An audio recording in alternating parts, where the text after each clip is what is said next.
10 মে বাংলাদেশ সময় বিকেল 5:55। ট্রাম্পের এক পোস্টে হাঁপ ছেড়ে বাঁচেন উপমহাদেশের বাসিন্দারা। ভারত ও পাকিস্তানের টানা 4 দিনের সামরিক সংঘাত শেষে যুক্তরাষ্ট্রের মধ্যস্থতায় যুদ্ধবিরতিতে সম্মত হয় দুই পক্ষ।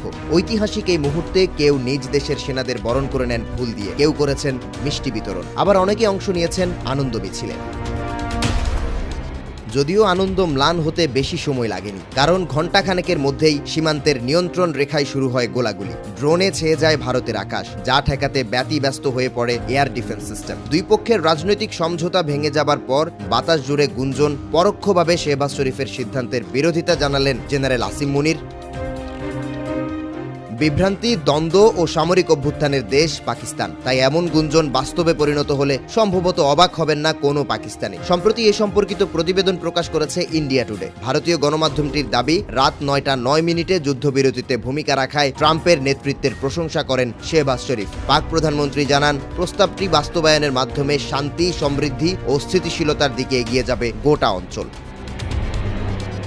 প্রধানমন্ত্রীর পোস্টের কিছুক্ষণ বাদেই সীমান্তের ওপার থেকে ড্রোন ও আর্টিলারির মাধ্যমে হামলা পুনরায় শুরু করে পাক সেনাবাহিনী, যা বহন করে যুদ্ধবিরতি লঙ্ঘনের বার্তা। 2024 সালে ফেব্রুয়ারির নির্বাচনকে অনেকে অভিহিত করেন পাতানো হিসেবে। অভিযোগ রয়েছে, বিরোধিতার শাস্তিস্বরূপ ইমরান খানকে ছুড়ে ফেলে সামরিক বাহিনী। বিপরীতে সরকারে বসানো হয় মুসলিম লীগ ও পিপিপিকে।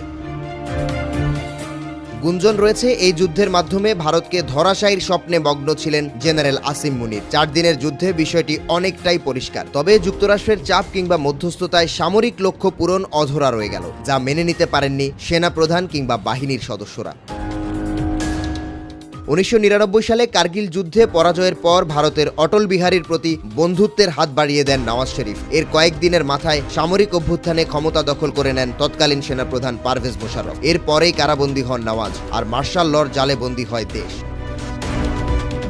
3 বারের সামরিক অভ্যুত্থানের শিকার পাকিস্তানে মেয়াদ পূর্ণ করতে পারেননি কোনো প্রধানমন্ত্রী। এবারও বিষয়টির পুনরাবৃত্তি হবে কিনা, বিষয়টি পরিষ্কার হবে শীঘ্রই। তবে এটি নিশ্চিত, অভ্যুত্থানের দেশে কোনো কিছুই অসম্ভব নয়।